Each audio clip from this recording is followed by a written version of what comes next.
അബൂ യസീദ് ബിസ്താമി റളിയല്ലാഹു അൻഹുവിനോട് ഒരാൾ ചോദിച്ചു, ഞാൻ കല്യാണം കഴിഞ്ഞിട്ട് ഒരുപാട് വർഷമായി, എനിക്ക് കുട്ടികളില്ല, അതുകൊണ്ട് മക്കളുണ്ടാകാൻ എന്തെങ്കിലും ഒരു വഴി പറഞ്ഞു തരണം. വേറെ ഒരാൾ വന്നിട്ട് പറഞ്ഞു, ഞാൻ ഒരുപാട് പാപങ്ങൾ ചെയ്തു പോയി, എന്റെ പാപങ്ങൾ പൊറുക്കാൻ എനിക്ക് നല്ല ഒരു ദിക്ർ പറഞ്ഞു തരണം.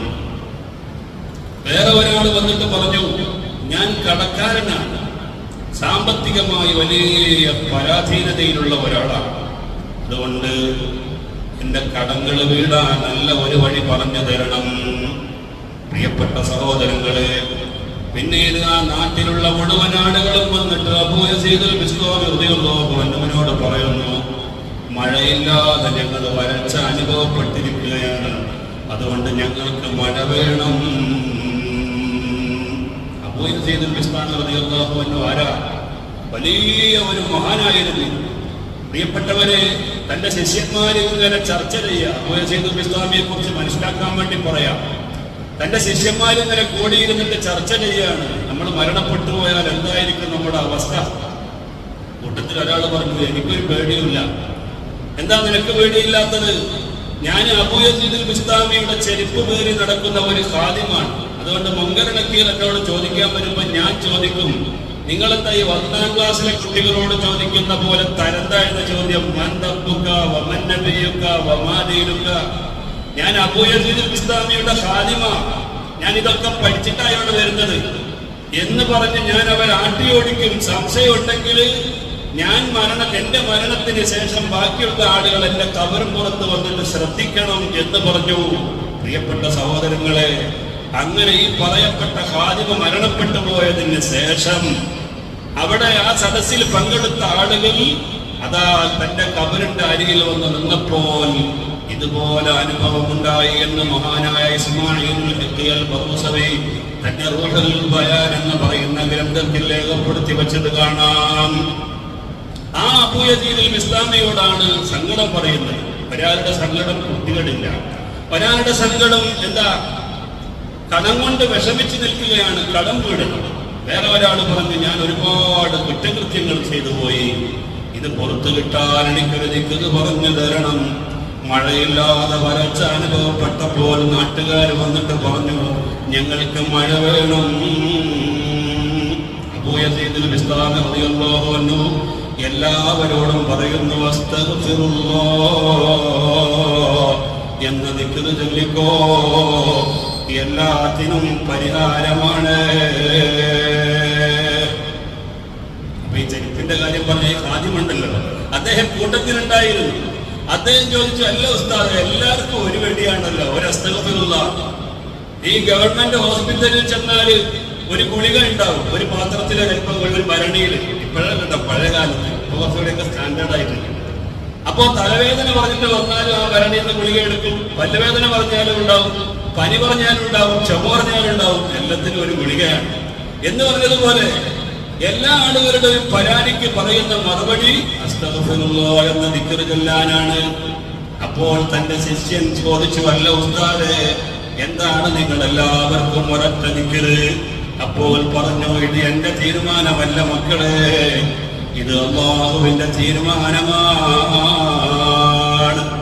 ഖുർആനിൽ അല്ലാഹു തആല പറഞ്ഞില്ലേ, ഫഖുൽ തുസ്തഗ്ഫിറൂ റബ്ബക്കും ഇന്നഹു കാന ഗഫാറാ യുർസിലിസ് സമാഅ അലൈക്കും മിദ്റാറാ വയുംദിദുകും ബിഅംവാലിൻ വബനീൻ വയജ്അൽ ലക്കും ജന്നാത്തിൻ വയജ്അൽ ലക്കും അൻഹാറാ. അല്ലാഹു തആല ഖുർആനിൽ പറയുന്നുണ്ട്, ഇസ്തഗ്ഫിറൂ റബ്ബക്കും, നിങ്ങൾ നിങ്ങളുടെ റബ്ബിനോട് ഇസ്തിഗ്ഫാർ ചോദിക്കൂ, പാപമോചനം തേടൂ. എന്നാൽ ഇന്നഹു കാന ഗഫാറാ, അല്ലാഹു തആല നിങ്ങളുടെ പാപങ്ങളെല്ലാം പുറത്തു തരും. യുർസിലിസ് സമാഅ അലൈക്കും മിദ്റാറാ, മാത്രമല്ല നിങ്ങൾക്ക് സുഭിക്ഷമായ മഴ നൽകും. അല്ലാഹു തആല പറയുന്നു, വയുംദിദുകും ബിഅംവാലിൻ വബനീൻ ويجعل لكم جنات ويجعل لكم أنهارا. നിങ്ങളെ സമ്പത്തില്ലാത്ത ആളുകൾക്ക് സമ്പത്ത് നൽകാനും കുട്ടികളില്ലാത്ത ആളുകൾക്ക് സന്താനങ്ങൾ നൽകാനും മതിയായ ദിക്റാണ് ഇസ്തിഗ്ഫാർ എന്ന് വിശുദ്ധമായ ഖുർആൻ പറഞ്ഞിട്ടുണ്ട്. അത് എന്റെ വകയിൽ പറഞ്ഞതല്ലെന്ന് പ്രിയപ്പെട്ട സഹോദരങ്ങളെ മഹാനായ അബൂ യസീദുൽ ബിസ്താമി റളിയല്ലാഹു അൻഹു സൂറത്തുൽ നൂഹിലെ ആയത്ത് ഓതിക്കൊടുത്തു. അപ്പോൾ ഞാൻ നേരിട്ട് സംസാരിക്കുന്നില്ല. എന്റെ ശബ്ദം ശ്രവിക്കുന്ന സഹോദരങ്ങളോട് എനിക്ക് ഓർമ്മപ്പെടുത്താനുള്ളത്, ഇത് മഗ്ഫിറത്തിന്റെ പത്താണ്. വളരെ കൂടുതലായി നമ്മൾ അല്ലാഹുവിനോട് തേടിക്കൊണ്ടേയിരിക്കണം. അല്ലാഹുമ്മ ഗ്ഫിർ ലീ ദുനൂബി യാ റബ്ബൽ ആലമീൻ, അല്ലാഹുമ്മ ഗ്ഫിർ ലീ ദുനൂബി യാ റബ്ബൽ ആലമീൻ. എത്ര കണ്ട് അല്ലാഹുവിനോട് നമ്മൾ ചോദിക്കുന്നു പ്രിയപ്പെട്ടവരെ, അത്ര കണ്ട് അല്ലാഹു തആലക്ക് നമ്മളോട് ഇഷ്ടം കൂടുകയാണ്. ബുഖാരിയിൽ ഒരു ഹദീസ് കാണാം. നബി സല്ലല്ലാഹു അലൈഹി വസല്ലം തങ്ങൾ പറയുന്നു, തന്റെ ചരക്കുകളെല്ലാം കെട്ടി യാത്ര പോവുകയാണ്. അദ്ദേഹത്തിന്റെ ഭക്ഷണവും വെള്ളവും തനിക്ക് യാത്രയിൽ കൊടുക്കാനുള്ള വസ്ത്രങ്ങളും എല്ലാം വെച്ച് കെട്ടി യാത്ര പോകുന്നു. പ്രിയപ്പെട്ടവരെ, നല്ല ചൂടുള്ള ശക്തമായ ചൂട്, മണലാരുണ്യത്തിലൂടെയുള്ള ഒരു യാത്ര. ആ മനുഷ്യൻ ചിന്തിച്ചു പോയി, എവിടെന്നെങ്കിലും ഒരു മരം കിട്ടിയെങ്കിൽ ഒരൽപ്പം തണല് ആസ്വദിക്കാമായിരുന്നു. അപ്പോഴാണ് അല്പം മുന്നോട്ട് പോയപ്പോൾ പ്രിയപ്പെട്ടവരെ ഒരു വൃക്ഷം കാണുന്നത്. ആ വൃക്ഷത്തിന്റെ അരികിലേക്ക് അദ്ദേഹം ഇങ്ങനെ അടുത്തു ചെന്നു. അതാ നല്ല മന്ദമാരുതൻ കാറ്റിങ്ങനെ തലോടിയപ്പോൾ ആ മനുഷ്യൻ ചിന്തിച്ചു, ഇവിടെ വന്നിരിക്കാം. ഈ കുതിരപ്പുറത്ത് വന്നു അദ്ദേഹം ഇറങ്ങി. എന്നിട്ട് ആ വൃക്ഷത്തിലേക്ക് അദ്ദേഹം ചാരിയിരിക്കുന്നു. നല്ല ശക്തമായ ചൂടുള്ള സമയത്ത് കാറ്റ് അടിച്ച് വീശിയപ്പോൾ അദ്ദേഹം അറിയാതെ അങ്ങ് ഉറങ്ങിപ്പോയി. സുബ്ഹാനല്ലാഹ്, ഉറക്കില്ലെന്ന് എണീറ്റ് നോക്കുമ്പോ ആ മനുഷ്യന്റെ വാഹനം കാണാനില്ല. ഭയങ്കര ടെൻഷനായി പോയി. നിങ്ങൾ ആലോചിച്ച് നോക്കൂ, നമ്മളൊരു യാത്രക്ക് പോവുകയാണ്. അപ്പൊ നിസ്കരിച്ചിട്ട് പോകാമെന്ന് വിചാരിച്ചിട്ട് വണ്ടി ഒരു ഭാഗത്ത് സൈഡാക്കിയിട്ട് പള്ളിയിൽ കയറി നിസ്കരിച്ചിറങ്ങിയപ്പോ വണ്ടി കാണുന്നില്ല. നമ്മുടെ ടിക്കറ്റ് ഉണ്ട്, പാസ്പോർട്ട് ഉണ്ട്, വിസയുണ്ട്, രേഖകളെല്ലാം അതിലുണ്ട്. ആ മനുഷ്യന്റെ സങ്കടം എത്രയായിരിക്കും. ആ മനുഷ്യൻ ഉറക്കില്ലെന്ന് എണീറ്റ് നോക്കിയപ്പോൾ സുബ്ഹാനല്ലാഹ്, തനിക്ക് സഞ്ചരിക്കാനുള്ള വാഹനം കാണാനില്ല. നബി സല്ലല്ലാഹു അലൈഹി വസല്ലം തങ്ങൾ ഈ രംഗം ചിത്രീകരിക്കുകയാണ്. എന്നിട്ടോ ആ മനുഷ്യൻ പരിസരങ്ങളിലെല്ലാം തന്റെ വാഹനം നോക്കി, എവിടെയും വാഹനം കാണാനില്ല. പിന്നെയും വന്ന് ആ മരച്ചുവെട്ടിരിക്കുന്നു. എന്നിട്ട് അല്ലാഹുവിനോട് ദുആ ചെയ്യുന്നു. ഒരുപാട് ദുആ ചെയ്തു. ഇമാം മുസ്ലിം റളിയല്ലാഹു അൻഹു പറയുന്നുണ്ട്, പ്രിയപ്പെട്ടവരെ, അങ്ങനെ വീണ്ടും അദ്ദേഹം അങ്ങ് ഉറങ്ങിപ്പോയി. ഉറക്കില്ലെന്ന് എണീറ്റ് നോക്കുമ്പോൾ തനിക്ക് പോകാനുള്ള വാഹനം വന്നു നിൽക്കുന്നു. പറയുകയാണ്, ആ മനുഷ്യന്റെ സന്തോഷം എത്രയായിരിക്കും. ഇമാം മുസ്ലിമിന്റെ റിപ്പോർട്ടിലുണ്ട്, അദ്ദേഹം സന്തോഷം കൊണ്ട് പറഞ്ഞു പോവുകയാണ്, അല്ലാഹുമ്മ അൻത അബ്ദി വ അന റബ്ബി. പടച്ചോനെ, നീ എന്റെ അടിമയാണ്, ഞാൻ നിന്റെ റബ്ബാണ്.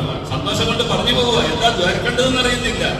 നബി സല്ലല്ലാഹു അലൈഹി വസല്ലം തങ്ങൾ പറയുകയാണ്, നിങ്ങൾ ആലോചിച്ചു നോക്കൂ, ആ മനുഷ്യന്റെ മനസ്സിലുള്ള സന്തോഷം എത്രയാണ്.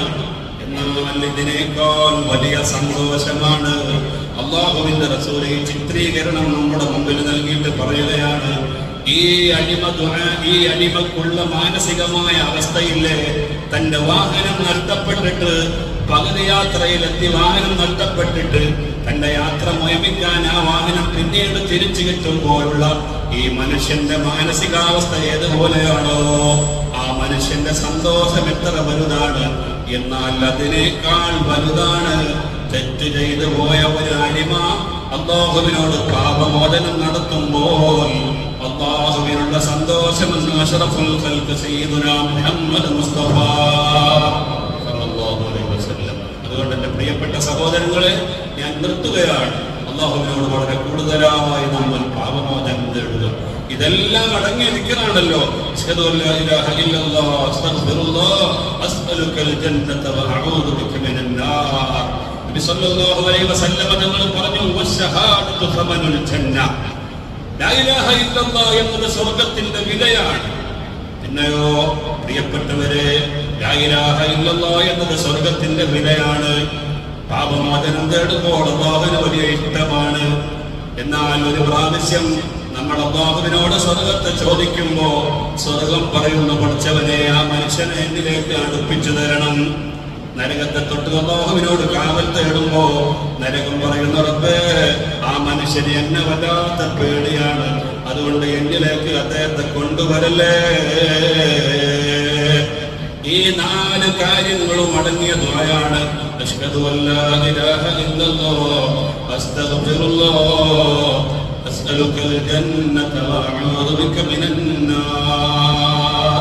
അതുകൊണ്ട് ഈ ദിക്റുകൾ വളരെ കൂടുതലായി വർദ്ധിപ്പിക്കണമെന്ന് ഈ സമയത്ത് ഞാൻ ഓർമ്മപ്പെടുത്തി എന്റെ വാക്കുകൾ ഉപസംഹരിക്കുകയാണ്. അല്പം ദിക്ർ ചൊല്ലി നമുക്ക് ദുആ ചെയ്യാം. അശ്ഹദു അല്ലാ ഇലാഹ ഇല്ലല്ലാഹ് അസ്തഗ്ഫിറുല്ലാഹ് أسألك الجنة وأعوذ بك من النار